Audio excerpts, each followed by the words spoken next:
Does your business have a NAICS code? Let's dive into why your business needs one now.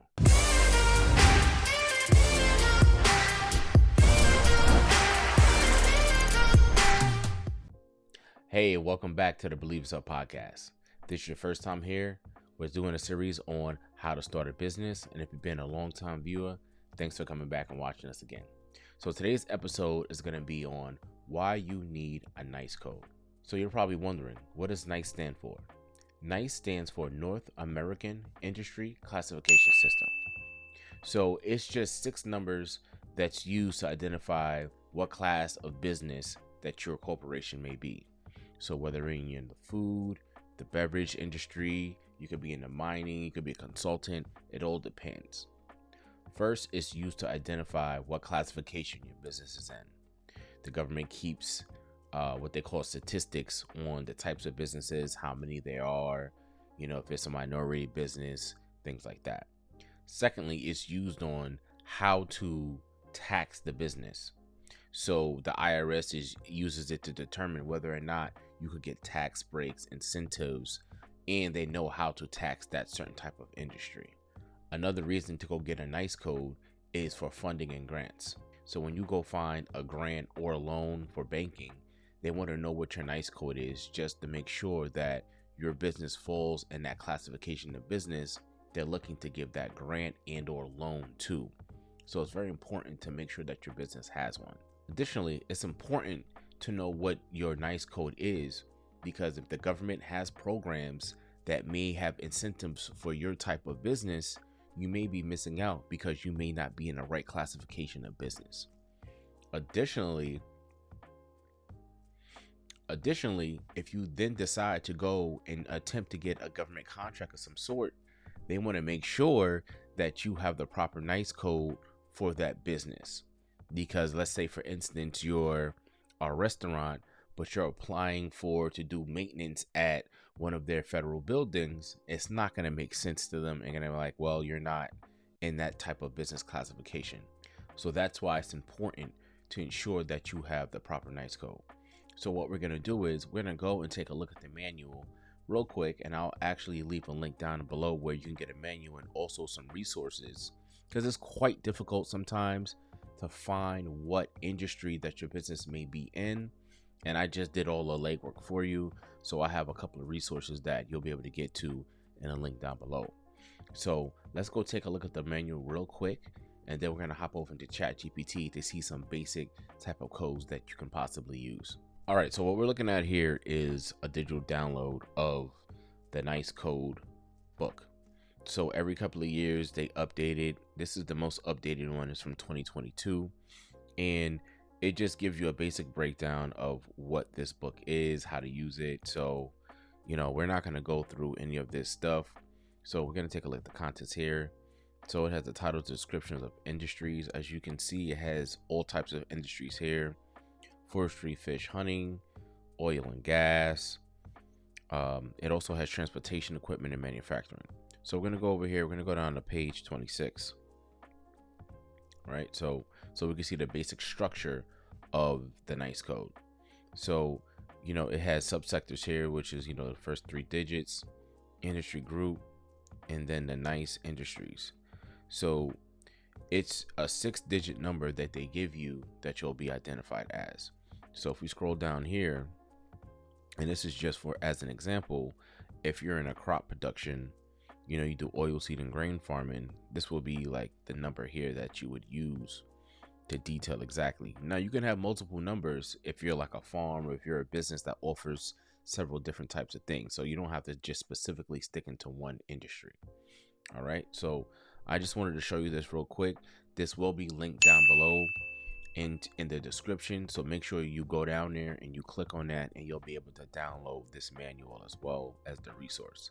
So I just want to show you this real quick. We're going to hop over to ChatGPT to see the different types of industries that you can look for, because if you look for it in here, if I'm not mistaken, this thing it's 958 pages long. So I tried the tool here and tried to look for certain things. So if you're selling like digital products, you're not gonna have an easy time finding these things because they took some of this stuff out when they updated this manual. All right, so we're gonna take a look at that, at what the old number was and what you can possibly use going forward. All right, so as you can see on the screen here, I was playing around with this thing before I started making videos just to see a couple of things. So, some companies or businesses and or religious entities or organizations, they also would use a NAICS code so they can be identified again as whether they get a tax breaks, tax exemptions, and things of that nature. So like for a church, their NAICS code would be 813110. All right, so if you do property management services, it'll be 531311. Or for non-residential property managers, it'll be 531312. So something like that. So like I said right before we switched over, in the last manual, if you were selling like things online, digital products, or any courses or things of that nature online, that NAICS number was 454110. So that's electronic shopping and mail order houses, and is discontinued, and meaning mail order to the house. All right, so it was discontinued. So I asked ChatGPT what might be some alternatives that someone whom sells digital products online and sells digital products can use for the NAICS code. So ChatGPT then went and did the research, and it found several different types of categories that you may be able to fall into.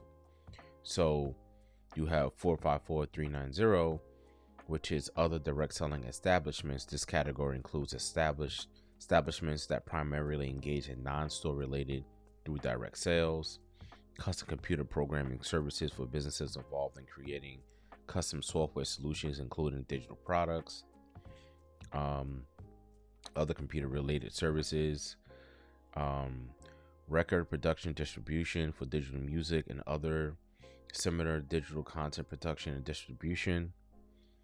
So if you're selling like ebooks, or you're a producer on SoundCloud and you want to say like, hey, you know what, I need to find what my NAICS code would be, that you can use that code as well. Then data processing, hosting, and relating services. This code is relevant for businesses that manage and provide digital products and services online. So you can use this as well. It all depends on what your business is and your industry.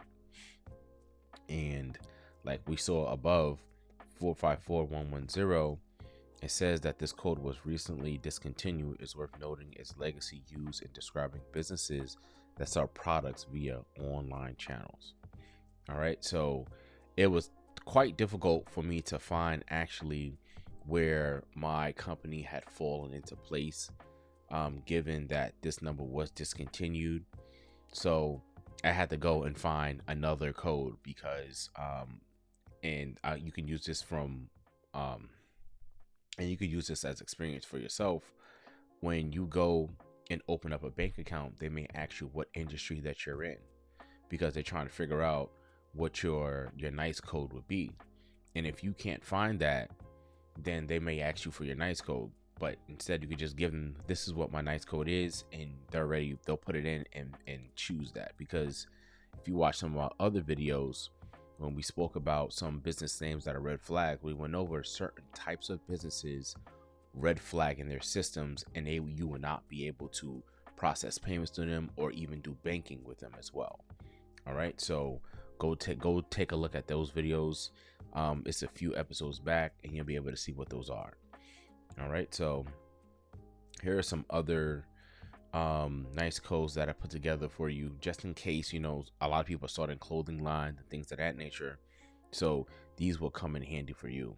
All right, but I will be putting these into a resource for you, a PDF download. All you got to do is go click the link down below in the description, and you'll be able to download. You just got to put in like your name, your email, and stuff like that, just so I could get you on my email list, and I'll be able to send you updates on different things that's coming up, such as courses, any live events that we may be doing, and things of that nature.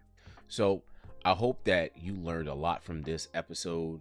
Make sure you go out there and you go get that digital download. You go get the NAICS publication manual, and you also go get that resource as well. That'll be down in the description.